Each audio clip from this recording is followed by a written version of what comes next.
Hello. Menu untuk berbuka hari ini sambal kering ikan jenaha.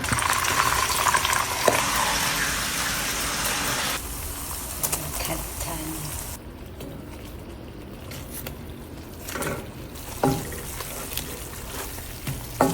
Masak lemak cili api pucuk paku pakis.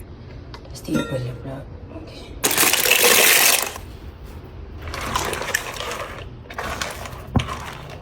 Oh, crispy garlic prawn. Yes.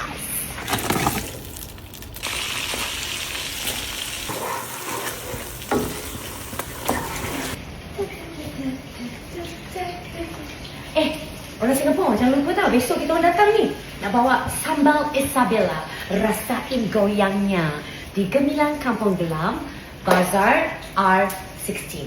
So I'll see you tomorrow, Saturday and Sunday. Dan Nadia Akila akan bawa dengan chili oil dan juga crispy ikan bilis.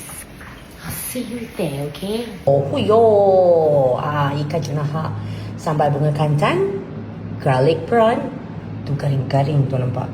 Dan masak lemak lala bersama dengan pucuk paku.